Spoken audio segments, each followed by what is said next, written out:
मेहमानन जा थोरा मञूं जेके असां वटि कई आया आहिनि संदन वॾा वड़ आहिनि।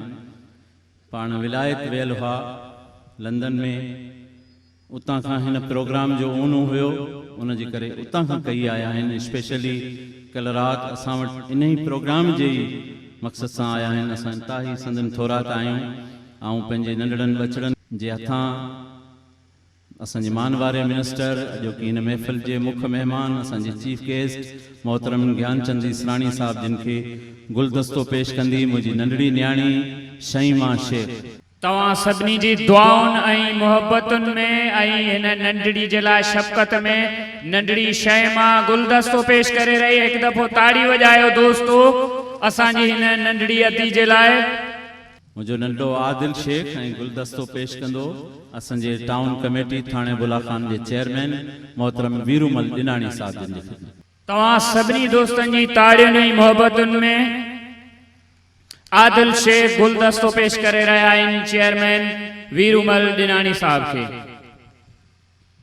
ऐं शईमा शेख मलिक नादर खान के गुलदस्तो पेश करे रही है। तवां सभई दोस्त एक दफ़ो ताड़ियूं वॼायो असांजे हिननि मुअज़्ज़ज़ मेहमाननि जे लाइ। जीअं ही घोटन जे ख़ुशी जो मौक़ो आहे, 100 घोटन जी ख़ुशी आहे, त हिन में हर घोट जी ख़ुशी जेकॾहिं पाण 100 मण बि कयूं त कई टन अॼु असांखे ख़ुशीअ जा मिलिया आहिनि। हिक ई वक़्त में 100 घोटन जी ख़ुशी तमामु वॾी ख़ुशी आहे। इन ख़ुशी में असां त मापू नथा, सची ॻाल्हि इहा आहे।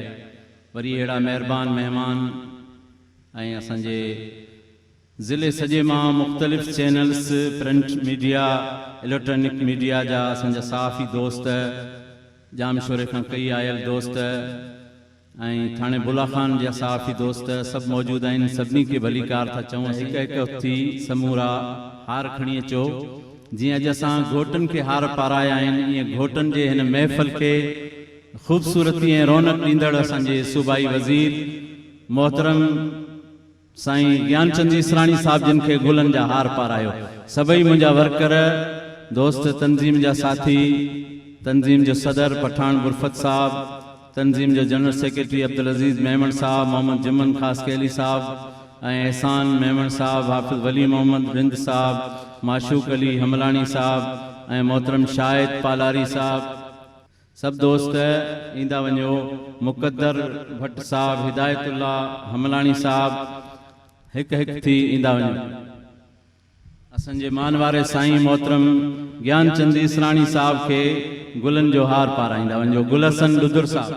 पाकिस्तान पीपल्स पार्टी यूसी थाने आरब खान जो सदर मोहम्मद रहीम हमलानी साहब हार जो तोहफो पेश करे रहा है असांजे सूबाई मिनिस्टर जनाब ज्ञानचंद इसरानी साहब के। एहसान मेमन साबिक सदर ADF हार जो तोहफो पेश कयो। उन खां पोइ ADF यूनिट बच्चू अमलानी जो साथी शाहिद पालारी गुलन जो हार पेश करे रहा है। साईं शेख अब्दुल्ला साहब गुलन जो हार पेश करे रहा है जनाब ज्ञानचंद इसरानी साहब के। असांजा ADF जा वर्कर गुलन जो हार पाराए रहा है। मोहब्बतूं ऐं दुआऊं साईं मिनिस्टर साहब जे लाइ ऐं ही हारन जा तोहफा यकीनन हेड़न नसीब वारन मेहमानन जे लाइ के शाइर चयो आहे। हाने गुलन जो हार पेश कंदो असांजो नंढड़ो भाउ ज़ाहिद पालारी जनाब ज्ञानचंद इसरानी साहब के। हेड़नी माण्हुनि जे लाइ के शाइर चयो आहे त आया अंगण अजीब नसीब भला उहे अंगण चुमा या अजीब चुमा। मोहब्बत खोसो हार पाराए रहिया आहिनि असांजे सूबाई मिनिस्टर जनाब ज्ञानचंद इसरानी साहब के। मोहब्बत खोसो असांजो इंतहाई मेहनत कश वर्कर असांजो इलाही मोहब्बत करण वारो साथी जनाब ज्ञानचंद इसरानी के गुलन जो हार पाराए रहिया आहिनि। असांजो तमाम बेहतरीन मेहनत कश साथी मोहम्मद बारी जो असांजे सूबाई मिनिस्टर जनाब ज्ञानचंद इसरानी साहब के गुलन जो तोहफो पेश करे रहिया आहिनि।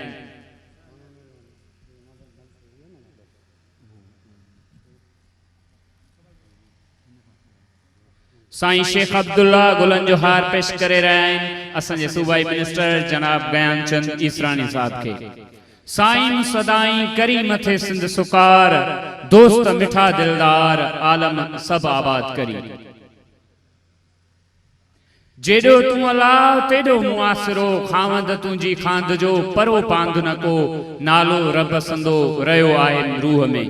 मोहम्मद रहीम हमलानी असांजे मौजूद मेहमान जनाब मलिक नादर के गुलन जो हार तोहफो पेश करे रहिया आहिनि। मलिक पहाड़ खान के गुलन जो हार पाराईंदा मोहतरम मोहम्मद रहीम हमलानी साहब।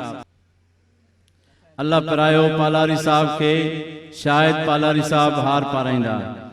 ऐं असांजो दोस्त शम्स पालारी असांजे मीडिया जी टीम जो नुमाइंदो, ऐं हिते जेके बि नुमाइंदा भा परवेज़, भा मुस्तफ़ा, अयूब, अयाज़, इम्तियाज़ जेके बि हिते पहुतल आहिनि, असां ADF जे पूरे सथ पारां खेनि भलीकार ऐं जीकार चऊं था। साईं अब्दुल लतीफ़ गबोल साहब मलिक नादर खान के हार पाराईंदा ऐं अली नवाज़ मौलाना मोहम्मद कासिम खारानी साहब अमीर JUI जाम शोरो के हार पाराईंदा ऐं माशूक अली हमलानी चेयरमैन टाउन कमेटी वीरूमल डिनानी साहब जिन के हार पाराईंदा। गुलहसन डुदुर साहब मोहतरम सिकंदर अली कोराई साहब DSP नूरियाबाद के हार पाराईंदा। गुलहसन डुदुर साहब ऐं माशूक हमलानी साहब असांजे थाणे बुला खान जे SHO साईं पंवर साहब जिन के गुलन जो हार पाराईंदा। शहीद इस्लाम अल्लामा डॉक्टर खालिद महमूद सुमरो साहब जिन जे बिरादर मोहतरम कारी जावेद अहमद सुमरो साहब जिन के गुलन जो हार पाराईंदा ऐं शाहिद पालारी साहब मोहतरम मोहम्मद याकूब भट्टी साहब PA मिस्टर ज्ञानचंद ईसरानी साहब जिन के गुलन जो हार पाराईंदा। असांजा इंतहाई मोहतरम ऐं भा मोहम्मद याकूब भट्टी साहब ऐं मौलाना शबीर अहमद चंद साहब जिन के साईं मोहम्मद बारी जो साहब गुलन जो हार पाराईंदो ऐं डॉक्टर सिरूमल डिनानी साहब के गुलहसन डुदुर साहब गुलन जो हार पाराईंदो। रमेश गुप्ता साहब के गुलन जो हार पाराईंदो।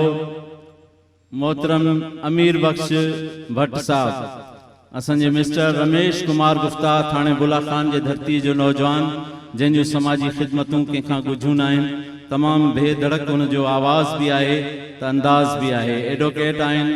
असांजे लाइ वॾो एज़ाज़ इहो आहे जो असांजा शागिर्द बि आहिनि, असांजे तंज़ीम जा अॻूणा सदर बि आहिनि।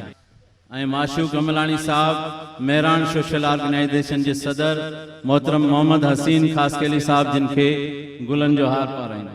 असांजे चैनलनि जा जेके दोस्त आया आहिनि जीअं दुनिया TV जा राशिद साहब, अमीर लंझार दुनिया TV जा ऐं डॉन TV जा राशिद शेख साहब, KTN जा गुलाम मुस्तफ़ा मेमन साहब ऐं मेहरान जा साईं परवेज़ मेमन साहब, असांजे प्रेस क्लब थाणे बुला खान जा प्रेसिडेंट ऐं ॿियनि प्रिंट मीडिया जा प्रेस मीडिया जा शौकत अली खासकेली साहब, असांजे हिलाल पाकिस्तान जा नुमाइंदा मोहतरम सरवर खासकेली जिन जी वालदा अॼु वफ़ात करे वई, ज़ाहिद पालारी साईं अल्लाह परायो पालारी साहब के ऐं